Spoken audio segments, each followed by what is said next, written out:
So welcome class, we are going to look at this paper. It's an anonymous paper from one of the universities, but the questions are applicable to both ATD1, CPA1 and the likes. So I'll go straight to the question and we'll start with question 1. Using practical examples, explain and correct any 5 errors on accounts that do not affect the trial balance. Now we have the two types of errors that are we have errors that either affect the trial balance, and we have errors that don't affect the trial balance. So the question is very clear. The examiner is interested in the errors that don't affect the trial balance. Now the trial balance normally has two sides. It has the debit side and the credit side, which are supposed to balance. So if the two balance, then we say that the trial balance is okay, it has agreed. If they don't balance, then we say that the trial balance has errors which hasn't been able to detect. So when we talk about errors that do not affect the trial balance, it means the errors are there, but the trial balance will still balance. On the other hand, when we talk about errors that affect the trial balance, it means the errors have been detected by the trial balance. So in our case, we are interested in errors that do not affect the trial balance, which means that the errors will be there, but the trial balance will not detect them. So the debit and the credit side will still balance, because that's what part of the job that the trial balance is supposed to check, to see if the debit and the credit side balance. So for this kind of errors, the debit and credit will still balance despite the fact that there are errors in them. Okay, so what are these errors? We have the error of commission. This is one of the errors that cannot affect the trial balance. How do we define error of commission? This is where the correct amounts are entered. Correct amounts are entered in wrong sub-accounts. So the main account is correct, but the sub-accounts are not correct. Main account is correct, sub-account not correct. The amount entered is correct. So an example is we have A Omondi and P Omondi. All of them are debtors. So how are we supposed to treat debtors? Debtors are a debit entry. So you open, you sell goods, say, to A Omondi on credit. If you sell goods to A Omondi on credit, then you're supposed to come here to A Omondi and debit that. But instead of coming to A Omondi and debiting, you erroneously go to P Omondi and you debit P Omondi. At the end of the day, if the amount you are talking about is 1,000, so instead of posting it to A Omondi, you post it to P Omondi, still the outcome will be the same, that the debtors has a debit balance of 1,000. But what does this error mean?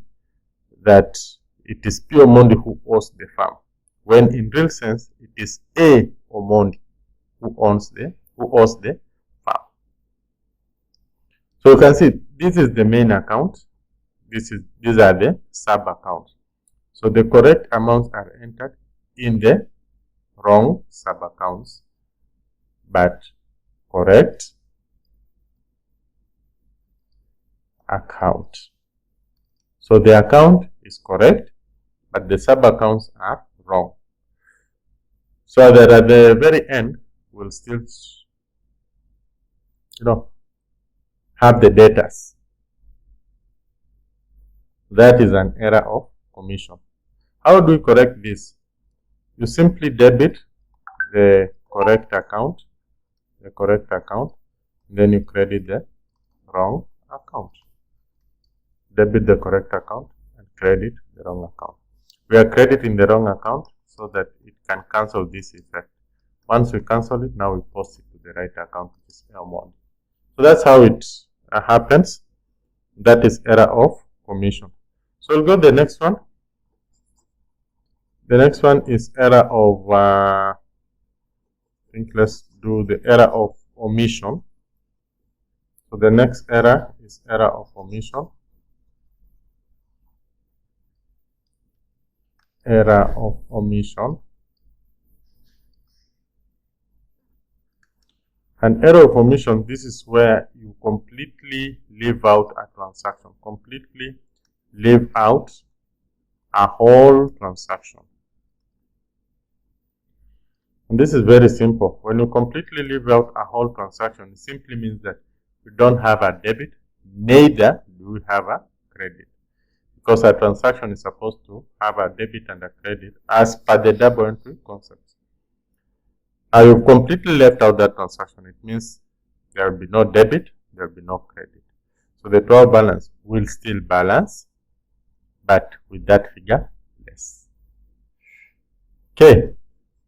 So that is error of omission. How do you correct that? Simply bring it back on board. You left it out. So just record it. Let's go to the third one. Error of principal.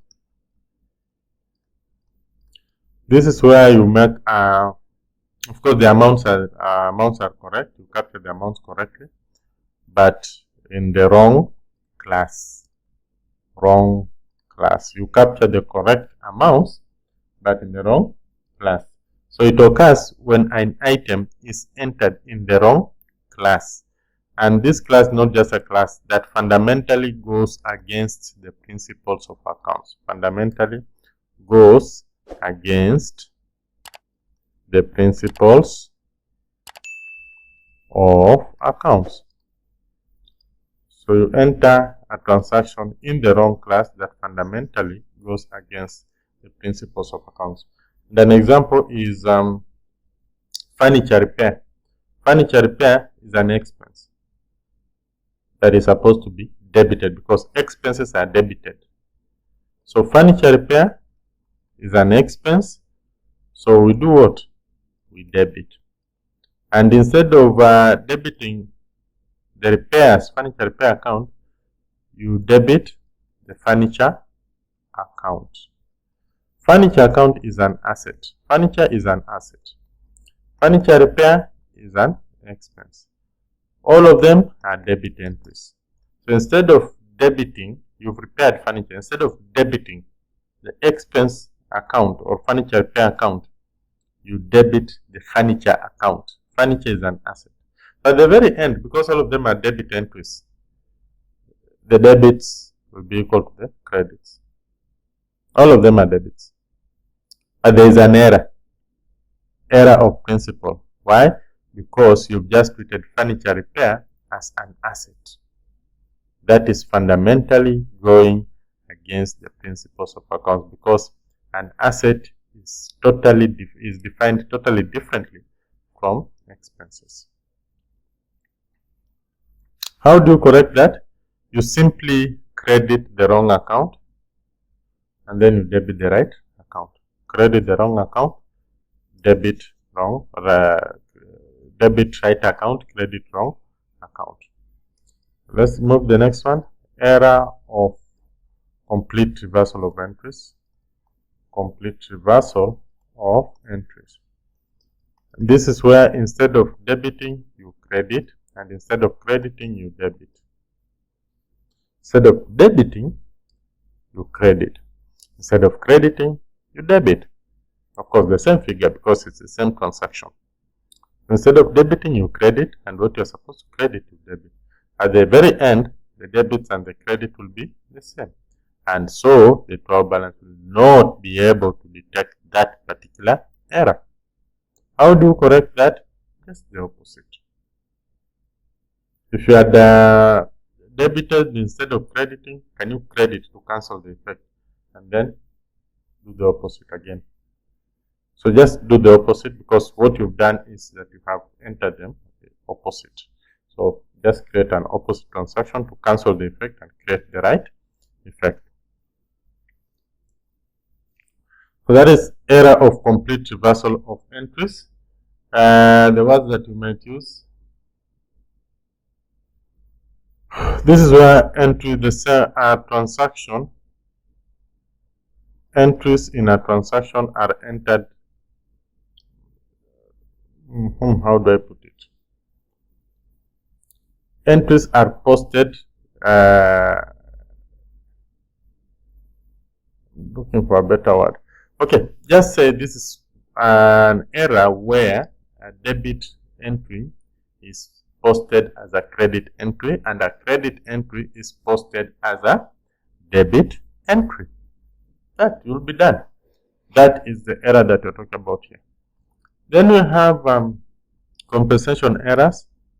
Compensation errors. These are also called miraculous errors. I normally call them like that because you make an error. These are errors that are committed miraculously. You had made an error and miraculously you make another error that cancels the effect of the first error. You make an error, then you again make another error that cancels the effect of the first error, so that it goes unnoticed. Errors that occur, errors which cancel the effect of each other. Errors that cancel the effect of each other. Effect of each other. Errors that affect the effect of each other. That cancel, sorry. Errors that cancel the effect of each other. So you make an error and miraculously you make another error that will cancel the effect of the first error that you made. For example, I'm supposed to pay stationery by cash. Pay stationery by cash, I will credit cash, say 1,000, and then stationery 1,000. That is how the transaction is supposed to be. And at the same time, so this is how the transaction is supposed to be. So instead of posting cash 1,000, crediting cash with 1,000 and debiting stationery with 1,000, I erroneously do what? I erroneously debit the stationery account. Sorry, I erroneously credit the stationery account. So you can see this is credit, this is credit. That's an error. It will not balance. But as I continue posting, again at some point, I'm supposed to credit another cash and debit maybe traveling expense. Maybe I'm paying traveling expenses by cash. So what am I supposed to do? Credit cash, then debit traveling expenses. So instead of crediting cash and debiting traveling expense, I debit cash, and I also debit the traveling expense.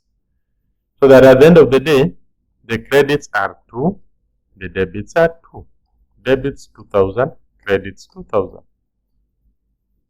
So that error will go unnoticed because all the two sides are agreeing with the 2,000 shillings. I've debited 2,000 and I've also credited 2,000.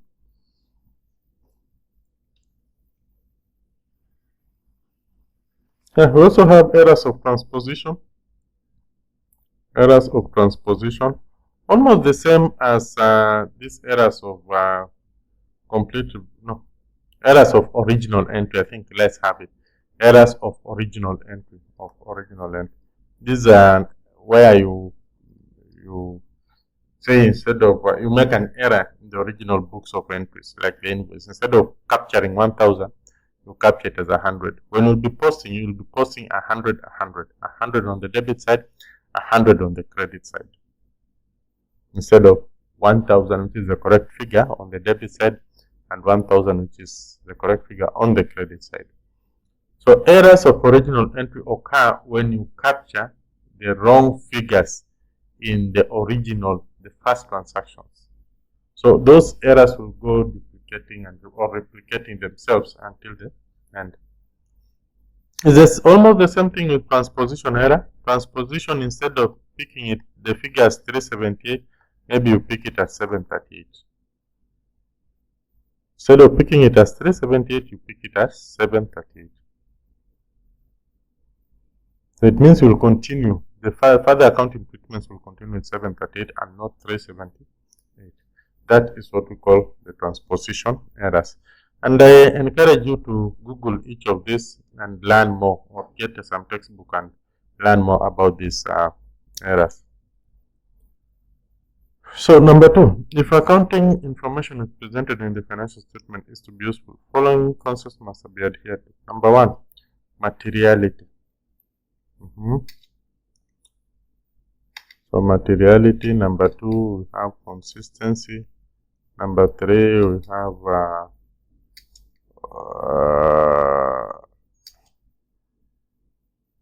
number 3, we have prudence. Number 4, we have number 3, we have prudence. Number 4, we have objectivity. And number 5, we have separate valuation. Meaning of each of the above concepts as they apply to financial accounting. Meaning of materiality. We should never leave anything that can influence our decision making. Never leave out anything that can influence your decision making. So whatever it is that can influence your decision making, make sure you include. Otherwise, you will have it will lead to making wrong decisions. So let's include anything that is significant in our decision making. Simply put, requires inclusion of everything that is significant or relevant and that can influence the decision making ability. Decision making ability requires inclusion of everything that is deemed significant or relevant and that can influence the decision making ability. So that if you leave it out, then chances are that it's going to affect the decision making negatively and come up with the wrong decision. The opposite of materiality is immaterial. Information can be immaterial or material. Material means it's significant and so must be included. Immaterial means it's less significant and so it doesn't really matter if it's left out. It may not influence the decision making ability.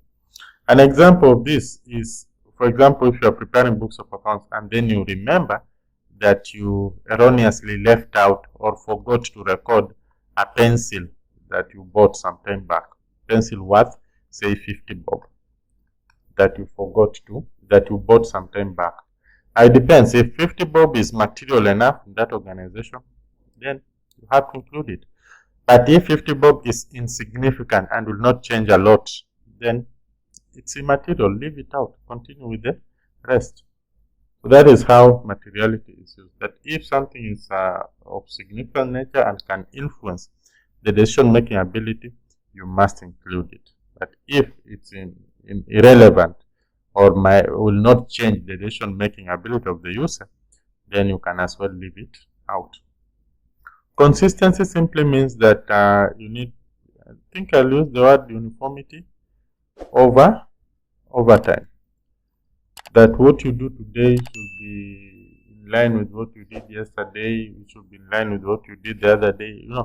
That is consistency. That you should at least maintain a certain way of doing things for quite a considerable or reasonable period of time. For example, in accounts, if we are using this depreciation, straight line method of depreciation, then can it be consistent so that it doesn't change on a yearly basis? This year you use straight line method of depreciation.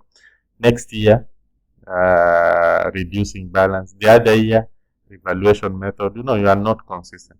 Consistency demands that if you are depreciating using straight line method, can you use that for subsequent or for a reasonable, considerable period of time? And even the percentages, let it just not be that this year this, next year this, you are changing every year. No, consistency demands that at least you maintain some level of stability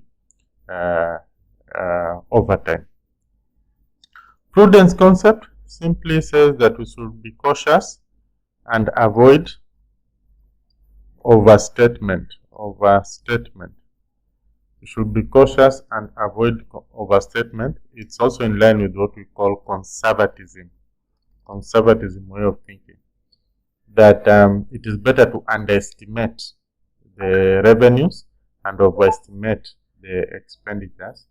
Of course, if the opposite happens, you can easily work yourself around it. So it calls for accountants to be a little bit cautious to avoid overstating.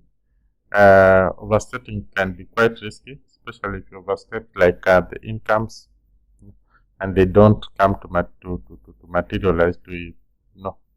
Then where will you get that extra income? So it's always better that you be cautious and be on the conservatism side. That is what prudence is all about.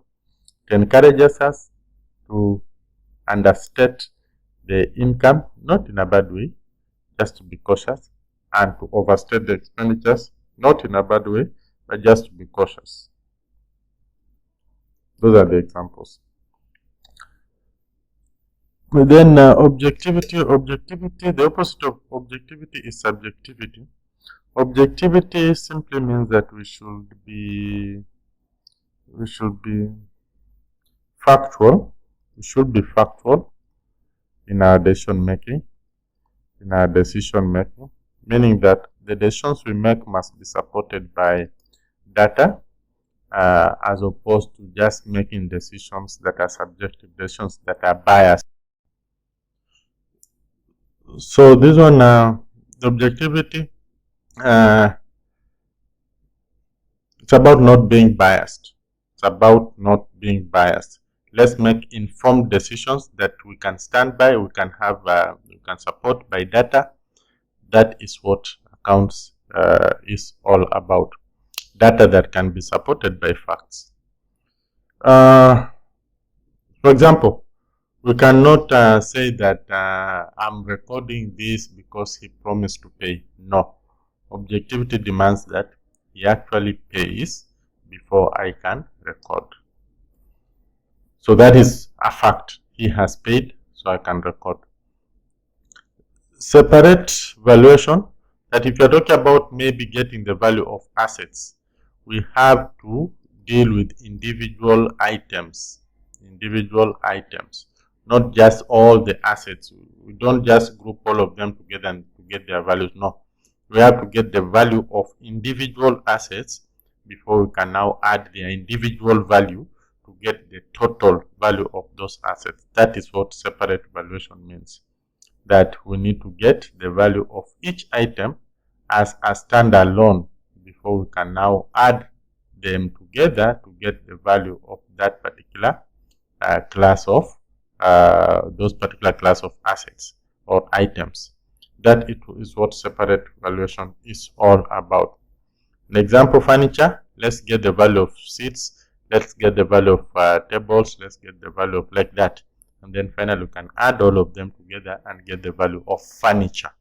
That is what separate valuation is all about. Thank you. Let's meet in the next question.